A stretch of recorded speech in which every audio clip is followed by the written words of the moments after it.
Amis du jour, chalutations. Pour les petits nouveaux, moi c'est Sekhmet, et je vous souhaite la bienvenue dans mon podcast littéraire. Dans mon émission, je vais tenter 3 fois par semaine de vous donner envie de découvrir des livres de tout poil, récents et moins récents. Alors, si ça vous tente, c'est par ici la suite. Aujourd'hui, je vais vous présenter Les Demoiselles de Anne-Gaëlle Huon, publié aux éditions Le Livre de Poche. Dans ce roman, nous allons faire la rencontre de la jeune Rosa, 15 ans, et sa sœur Alma, 16 ans. Ces deux jeunes filles ont été élevées par leur grand-mère Abuela dans le village espagnol de Fago, au cœur des Pyrénées. Rosa est maigrichonne avec des yeux de faon et des cheveux en bottes de foin. Une maladie infantile lui a laissé une boiterie, et cette différence lui a toujours valu d'être mise à part. Aux yeux de Rosa, Alma est son soleil, la lune, les étoiles et toutes les planètes réunies, elle est son tout. Dans le petit village de Fago, il n'y a rien, et gagner de l'argent est difficile. Rosa, qui a à cœur le bien-être de leur grand-mère, aimante, propose de partir pour la France de l'autre côté de la montagne pour travailler dans une usine de fabrication d'espadrilles comme de nombreuses jeunes filles du village. Le trajet est très dangereux, mais la perspective d'un bon salaire réduit l'impact de cette réalité. Alma et Abuela sont un peu hésitantes, mais finissent par se rallier à son idée. Les deux sœurs préparent leurs maigres affaires et rejoignent le groupe en partance pour la France. Si tout se passe bien, comme prévu, elles reviendront à Fago auprès de leur grand-mère dans 6 mois, les poches suffisamment pleines pour tenir le reste de l'année en soignant Abuela.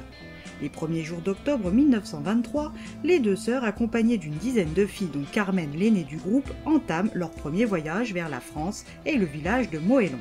Si les sœurs tentaient l'expérience pour soigner leur grand-mère, les autres sont là pour constituer leur trousseau de futurs mariés.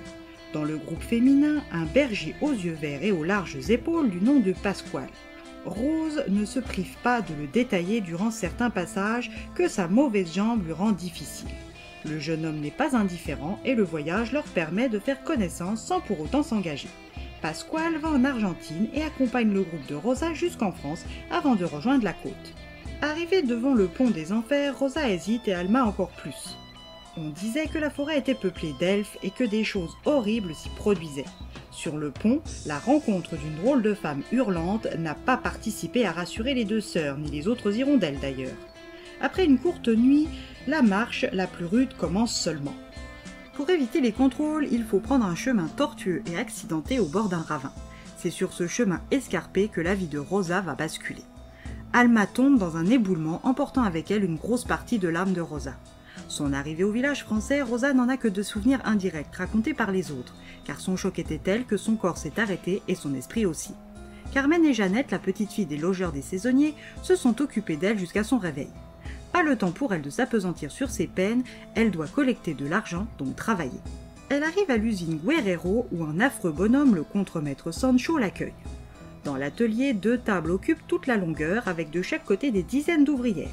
À droite, les couturières françaises d'un côté, moléonaises pour la plupart, et à gauche, les hirondelles espagnoles. Rosa constate un brouhaha de langues mélangeant le français au basque et à l'espagnol. Elle commence à apprendre et se fait payer, moins que les autres, ses espadrilles par le partial Sancho. Rosa commence à apprendre le français avec une institutrice du nom de Thérèse après les heures d'usine. Elle sympathise aussi avec une jolie blonde couturière du côté droit de l'atelier. Colette fascine la jeune Rosa et l'amuse aussi beaucoup. Une nuit, dans le dortoir, elle aperçoit Carmen filée à l'anglaise et décide de la prendre en filature. Vite repérée, Carmen l'emmène avec elle dans une clinique clandestine d'avortement en lui faisant promettre de ne rien dire. Elle, qui est encore impressionnable, l'est à n'en pas douter, et serre fort contre elle son petit protégé à une oreille, le chaton noir prénommé Don Quichotte qu'elle vient de récupérer. Quelques jours plus tard, elle a une parole malheureuse envers Carmen. Ces quelques mots lancés en réconfort vont lui coûter sa place au dortoir ainsi que celle parmi les hirondelles de l'usine. Peinée et choquée par le rejet collectif, elle court dans la nuit manquant de se faire renverser par la grosse voiture de Monsieur Guerrero. Elle est sauvée par Thérèse, de justesse. L'institutrice la conduit à la maison des demoiselles.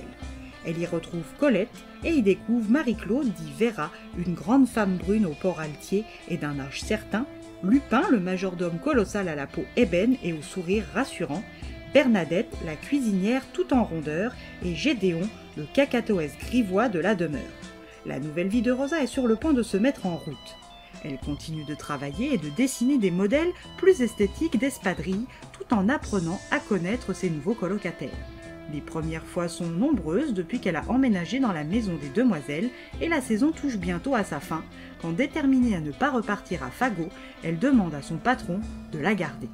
Monsieur Guerrero apprécie cette jeune demoiselle boiteuse et ses dessins et décide de lui donner un poste permanent. Rosa voit sa vie prendre un tournant marquant et en est ravie. Mais comment va-t-elle marquer l'essai maintenant que la balle est entre ses mains? Qui sont les femmes avec qui elle vit? Qui est Lupin?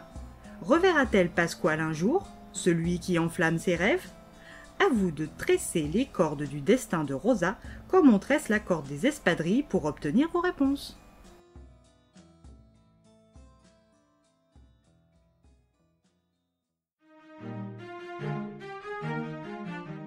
Une lecture globalement fluide et agréable. Le personnage de Rosa, notre narratrice, nous donne à voir la vie dans un petit village basque des années 1920 jusqu'aux années d'après-guerre et au-delà.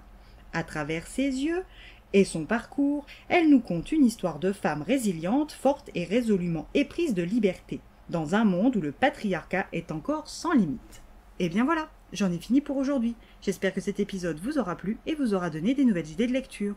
Si vous souhaitez découvrir d'autres petits bonbons littéraires tout droit sortis de ma bibliothèque, je vous retrouve le jeudi 17 juillet prochain pour un nouvel épisode.